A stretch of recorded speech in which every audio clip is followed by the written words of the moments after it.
سلام سامعین، پیش خدمت ہے آپ کے اپنے channel Elia reads and review پہ حمید فریدی سیریز کی یہ ناول رلانے والی پارٹ 9، اور مجھے امید ہے کہ مجھے کہنا نہیں پڑے گا، اتنی ریکویسٹ نہیں کرنا پڑے گی، آپ ضرور لائک کریں گے۔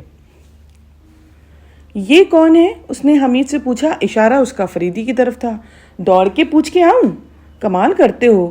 ارے مطلب یہ کہ وہ خبیثہ اس آدمی کو دیکھ کے بڑی خوش نظر آ رہی ہے، ایسا کیا ہے؟ اور اس کے ساتھی کی تو آنکھوں میں نفرت ہے۔ ارے بھائی تو میں کیا کروں؟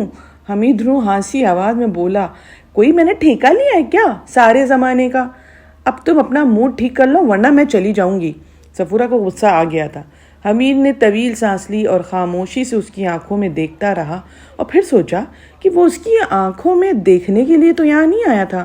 وہ پھر فریدی کی طرف متوجہ ہو گیا تھا۔ فریدی اور خان وجاہت براہ راست ایک دوسرے کو گھور رہے تھے۔ حمید محسوس کیا کہ عورت خان وجاہت کی توجہ اس کی طرف سے ہٹانے کی کوشش کر رہی تھی۔ نہ جانے کیوں حمید کو ایسا محسوس ہوا کہ دو بچوں کے درمیان پلکیں نہ جھپکانے کا مقابلہ شروع ہو گیا ہے۔ چلو یہاں سے، صفورہ حمید کے ہاتھ پہ ہاتھ رکھ کے بولی تھی۔ یہ دونوں ہی خوفناک معلوم ہوتے ہیں، یقیناً یہاں پہ جھگڑا ہوگا۔ خاموش بیٹھی رہو، میں کہتی ہوں چپ رہو۔ ان دونوں کے درمیان جھگڑا ہوگا تو میں اسے بآسانی اٹھا کے لے جاؤں گا۔ ارے کس کو؟ اسی عورت کو۔ منہ پہ ہاتھ رکھوں گا اور کاندھے بٹھا کر لے بھاگوں گا۔ ارے تم کیسی باتیں کر رہے ہو؟ ہوش میں آؤ احمق لڑکی، تم اس کو چابک لگاؤ گی، انتقام لوگی اپنا کہ نہیں؟ نہیں نہیں نہیں نہیں، میں کسی زحمت میں نہیں پڑنا چاہتی۔ صفورہ کی آواز خوف کے مارے کانپ رہی تھی۔ اب حمید ان کی طرف متوجہ ہوا تو دیکھا خان وجاہت اس عورت سے گفتگو کر رہا تھا، لیکن فریدی اب بھی انہی کی طرف دیکھ رہا تھا۔ آخر یہ آدمی کون ہے؟ تم کس کی بات کر رہی ہو؟ وہی جو تنہا ہے۔ میں نہیں جانتا، لیکن تم اس کے پیچھے کیوں پڑ گئی ہو بھائی؟ اس کی آنکھیں بڑی عجیب ہیں، ایسا لگتا ہے کہ اسے کسی کی پرواہ نہ ہو۔ حمید غرایا، کیوں؟ کیا بات ہے؟ میں اپنے پاس بیٹھنے والی لڑکی سے کسی دوسرے کی آنکھوں کے بارے میں کچھ نہیں سننا چاہتا۔ کیا میری آنکھیں عجیب نہیں ہیں؟ ارے واہ، یہ تم نے کیسی باتیں شروع کر دی ہیں؟ ارے میں کہہ رہی ہوں اس قسم کی آنکھیں ہیں جنہیں خوفناک بھی کہا جا سکتا ہے۔ ارے واہ، خوفناک؟ اس کی آنکھیں تو ایسی ہیں جیسے بیٹھے بیٹھے یہیں سو جائے گا۔ خدا کی پناہ، کیا تم ایسی آنکھوں کے بارے میں نہیں جانتے؟ ارے میں نے زیرو لینڈ کے ایک ظالم اور جابر بادشاہ کا تصور اس میں دیکھتی ہوں۔ ایسی ہی تصویر ہے، ایسی آنکھیں، ایسی ہی آنکھیں۔ آنکھوں کی یہ کیفیت خون کی پیاس کا پتہ دیتی ہے، لیکن یہاں تو وہ تمہاری ہی طرح ملک شیک پیتا ہوا نظر آ رہا ہے۔ دیکھو دیکھو، وہ اٹھ رہا ہے۔ حمید نے دیکھا فریدی سچ مچ اٹھ گیا تھا۔ حمید نے اسے صدر دروازے کی طرف جاتے دیکھا، اور یہ بھی کہ عورت کے چہرے پہ اب اکتاہٹ سی طاری ہو گئی تھی۔ میں کہتی ہوں اب تم بھی اٹھ چلو یہاں سے، صفورہ بولی۔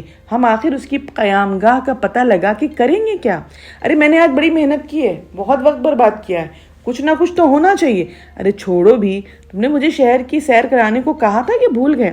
میری بات کو تم سمجھو، تمہارے ہی مشورے سے میں نے اس کا تذکرہ اپنے دوست پولیس آفیسر سے کیا تھا، اور میں اس کی ہی ایما پہ کام کر رہا ہوں۔ چلو اچھا اٹھو، تم نے یہ خطرہ میری وجہ سے مول لیا ہے، لہٰذا میں تمہیں نہیں چھوڑ سکتی ہے۔ ٹھیک ہے، تمہاری مرضی۔ اچھا رکو، میں 10 منٹ۔ کہاں چلے؟ میں تنہا نہیں بیٹھوں گی، صرف 10 منٹ۔ اس کی بات سنے بغیر وہ کمپاؤنڈ میں آیا اور ٹیلی فون پبلک بوتھ پر آیا۔ میں حمید بول رہا ہوں ڈیئر، اس نے ماؤتھ پیس میں مینیجر کو فون کر کے بولا۔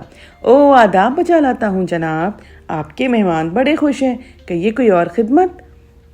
اور ہاں، کرنل صاحب ابھی یہیں تھے لیکن اب چلے گئے ہیں۔